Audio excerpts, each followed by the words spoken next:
Hi, my name is Charlie, and this is my 2022 Toyota 4Runner Off-Road Premium.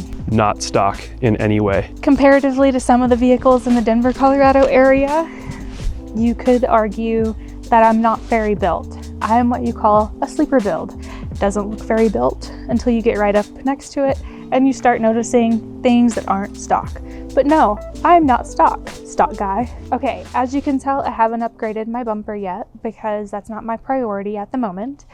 Everybody used to get onto me for my chrome, so I'm starting a little chrome delete here with some stuff I got on Amazon. These are $20 like little covers. Essentially, you just rip off the piece of plastic that covers the adhesive and you slap it on, you hold it on for a few seconds and you're good. Mine came with the blackout badging already. I made sure of that, but we're just slowly covering up the nastiness that Toyota insists on putting on these things. Stop putting chrome on our cars. The next thing I did was I took a Dremel to my own bumper. This stuff, it was very hard to put on, and as you can see, I messed up a little bit, and I cut out way too much of my inner fender. Well, don't do that. Maybe look at a video first. It's still not done because I do plan on eventually doing a front bumper, but like we don't pay that much attention to this. We act like it doesn't exist. Okay, moving on. This is my front seat. It comes with Dexter hairs and a very, very, very dirty WeatherTech mats. I love these things, but Jesus. I have rain and mud from Utah that I refuse to wash out because it's memories, and I'm a sentimental person. I have a phone holder that doesn't work and a ham radio in here, courtesy of Chris. When are you going to buy your own? I will eventually. I've got a lot of patches in this thing, and I'm not going to go through all of them. They're pretty cool, though. They're there. Yeah. My favorite is my Moon Buggy patch, and that is from Erica, Moon Buggy RAV4. She's an awesome gal. Give her a follow. And she's got an insane RAV build. Yeah, it's pretty cool. All right, moving on.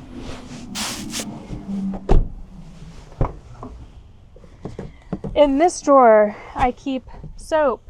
I keep paper towel. I have a Morphlate, and that's for both of our vehicles, not just mine. I built this platform with blood, sweat, and tears. It is not finished. These little feet in the front are temporary, guys. Don't come for me. I am not an engineer. I am a nurse. I think they work pretty well.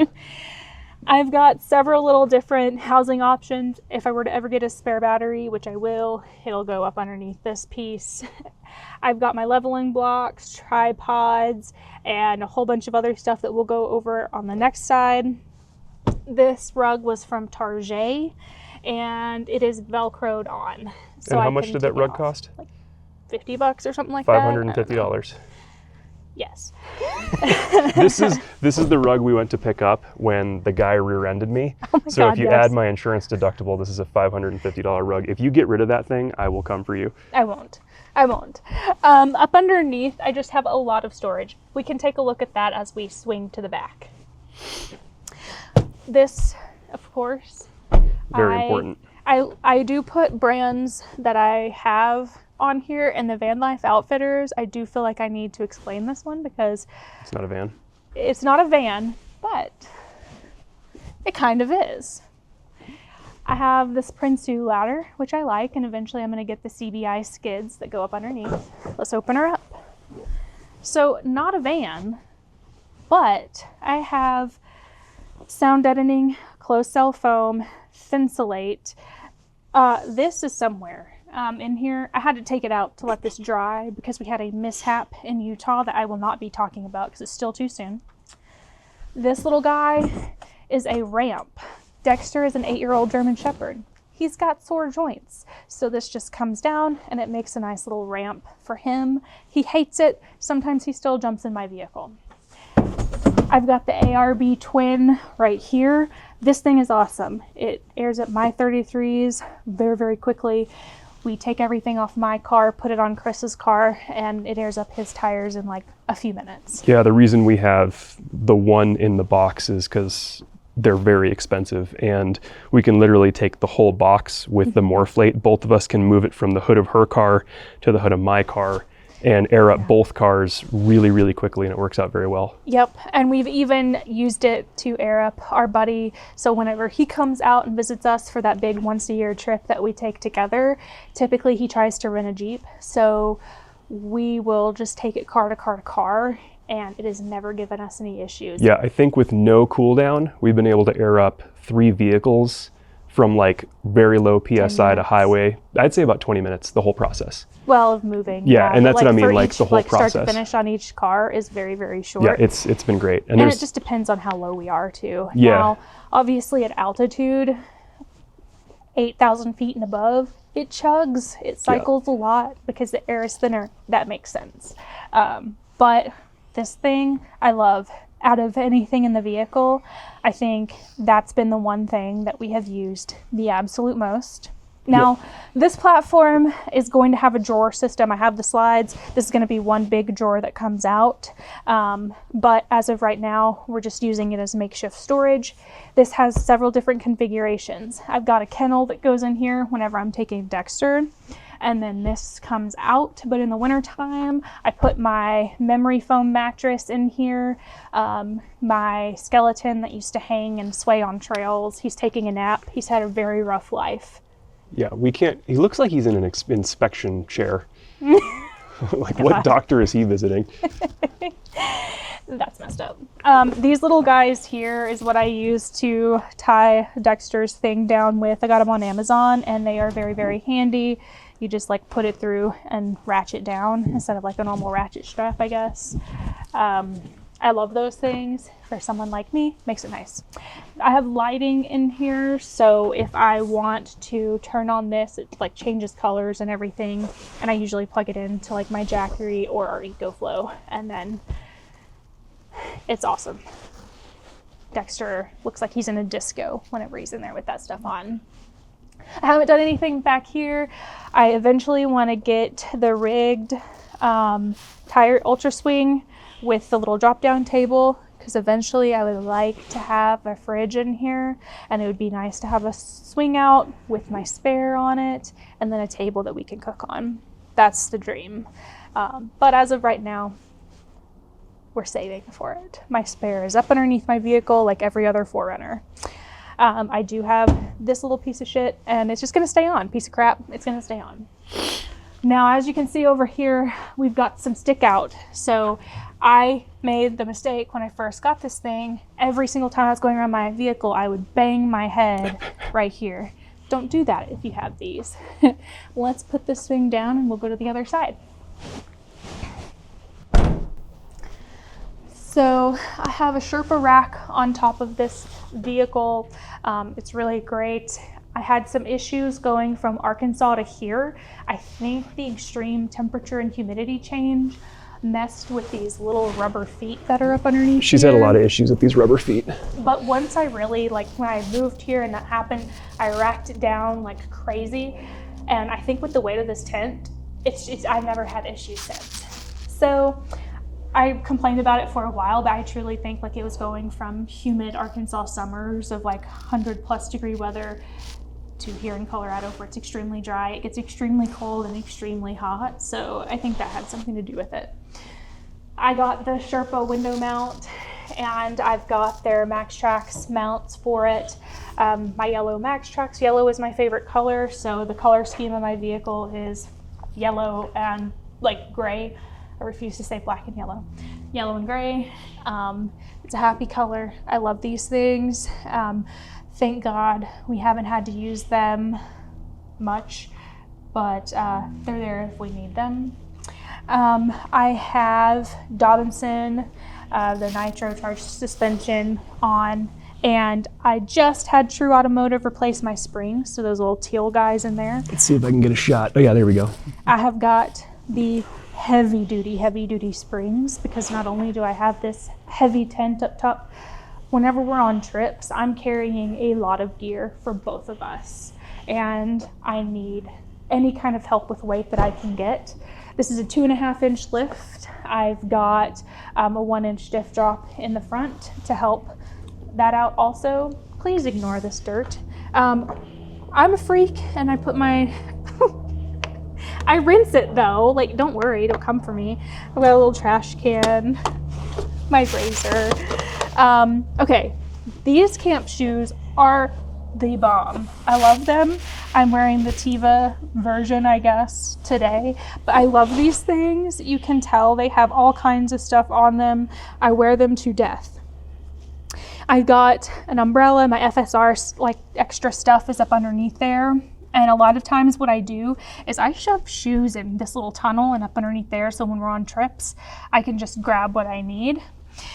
I usually keep my like toilet paper and paper towel to where I can get to it. And then I use these little REI bins for everything. I've got electronic ones. I've got a bath one. I've got all kinds of stuff in these little bins. And then I have one that I keep on this side where I can access it that has all of my lighting, my speakers. I keep a pair of leather gloves because you never know when something's gonna break. My window covers, my air pump, everything is in one bag. So when we get to camp, I will bring this bag out and usually put it in my front seat to where I can get to whatever I need. And usually I keep a little purse that I can bring things up and down from the tent pretty easy with. And one thing that I got off of Etsy that we can include a link to is my hooks. I actually bought some really cool hooks from a guy that 3D prints them. And you just put them on the side of your rack right here. They're plastic, but they get the job done. And usually your ladder's right here and you can just hook things.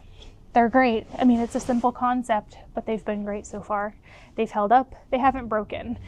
Mine has the added bonus of being covered by my tent, so they don't really get sun. They don't really get a lot of the elements. So far they're holding up awesome. He also makes handles. I kind of want the Prince 2 handles, but if you're in a pinch, like there's nothing wrong with those. My front seat on this side can't really go back very far. Both seats are pretty limited on space, but this really butts up to my platform. So anytime I take my car in, I'm that annoying person that leaves a note that says, please don't rack my seat back. Because look, I didn't build this vehicle for someone else driving it. I built it for me to drive it and me to enjoy. I'm really sorry for anyone at a service center who has to drive this thing. I apologize. That's on me. Ham radio's here, and then eventually our thought is once I get a spare battery, we'll run our wiring back that way because I do want to connect the two eventually. These things come with heated seats and you can, all electronic controls. Whenever I built the platform, it took me a very long time. I am someone that has gone through 4 or 5 different platform builds at this point. This is my last. I always say that, but this really is my last. You say that too. This really is, guys. This video is going to age so poorly. I took out all of my back seats. Not only that, but we made irreversible cuts into the plastic back there for this platform. This is a very, very, very personalized platform. And if I ever were to sell my 4Runner, whoever is getting this thing, you're gonna be warm. I mean, it's got a lot of insulation. The whole thing is insulated and sound deadened. I don't know that everything's fine. Yeah, there's some like little pieces that I had to stuff in there to make sure. But in terms of like this little bottom piece of wood, it's really like a floor. It is snug and settled perfectly.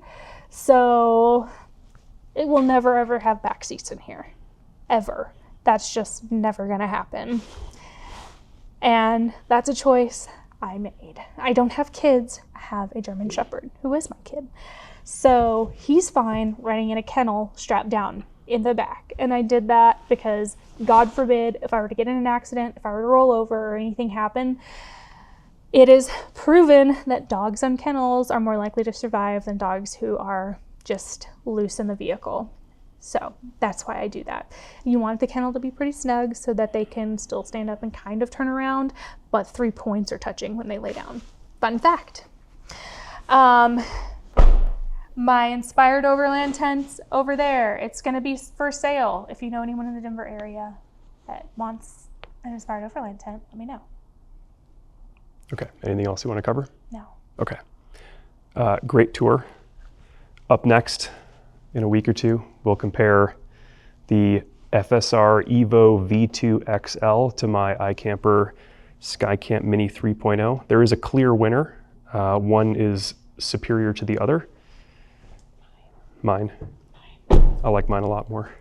Look, if you've got the platform to run long and big tents, then do it. Chris, I'm going to expose him here, has gotten up in my tent and we've watched movies and It's he's nice. saying, oh, this is so nice. It I is a wish I nice had tent. Something like this. This is really nice. I have to go get in mine now. I mean, I like my tent. Okay, great. Thank you for the rig tour. Thank you guys for watching. This is my windshield wiper reservoir. They make relocation kits for that, by the way, guys. Subscribe so we can afford it. Okay, thanks for watching. Subscribe, like, share, do all the stuff. Bye.